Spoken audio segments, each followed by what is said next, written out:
Bonjour amis, on va parler de FNAF 6, mais pas que.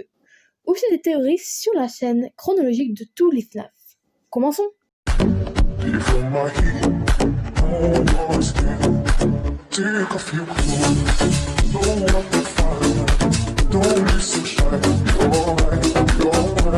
Au rapport avec FNAF 2, car dans FNAF 1, on parle d'une fameuse morsure de 87, et dans FNAF 2, nous sommes en 87. Mais dans FNAF 2, nous voyons Freddy, Bonnie, Chica, Egan and Freddy et la Puppet. Mais dans FNAF 2, on a aussi un gros rapport avec FNAF 4, FNAF 3, je me suis plantée dans mon question. Et si tous les derniers FNAF étaient en fait les tout premiers? Mais FNAF 2, 6 nous montre le contraire. Car dans notre fameux FNAF 6, nous avons donc Scrap Baby qui serait en fait Baby, mais bizarre. Un Springtrap appelé maintenant Afton, le mec a dit on change de nom comme ça. Et nous avons Circus Security Puppet, qui n'est pas trop dans l'histoire, mais qui a quand même une grande importance dans l'histoire. Et nous avons Lefty.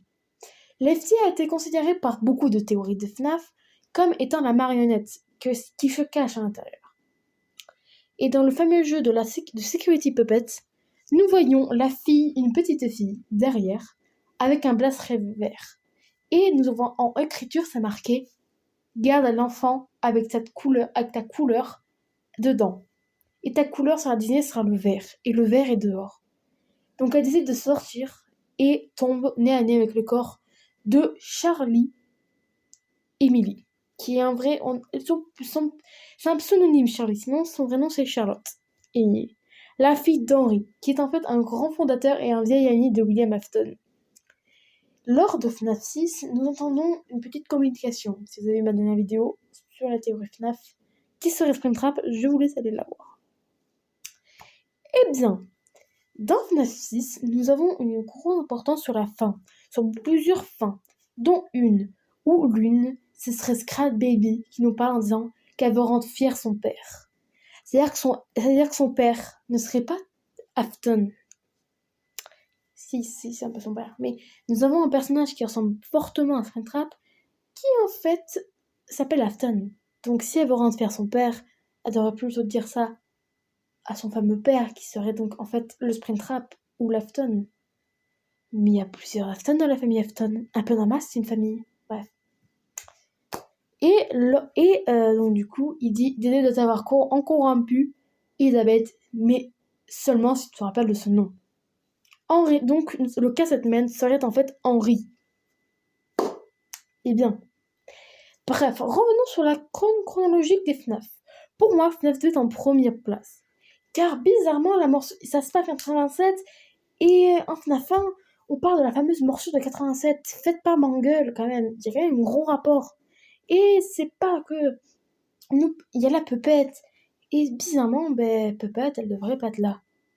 C'est-à-dire que les tout premiers enfants qui entourent les Toys et les Old ont été tués dans le tout premier restaurant.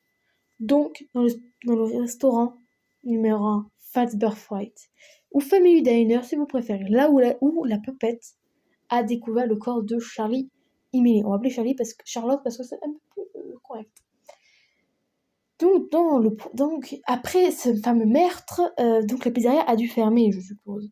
Et donc, du coup, ils ont dû ouvrir une autre franchise, la FNAF 2. Les FNAF 2 sont encore un peu plus mignons, c'est des modèles toy féminins. Et quelque chose d'autre arrive. C'est que nous avons les Old et les Toys qui se mettent à bouillir de partout. Nous pouvons se douter que la Puppet, oui, car l'enfant que Purple a tué en premier l'entourait, mais pas que. Nous avons aussi les Toys et les Old qui se mettent dans l'histoire. C'est-à-dire que tous les meurtres premiers dans les enfants seraient en fait... Les tout premiers meurtres seraient dans la pizzeria du 2 et pas dans le 1. C'est pour ça que des journaux sont marqués 5 enfants ont disparu. Car peut-être que les 5 enfants ont disparu dans la première pizza. Rien, ça veut dire le 2. Et ça a peut-être un rapport. Mais bon. C'est compliqué à expliquer vu ce qui nous arrive après. One little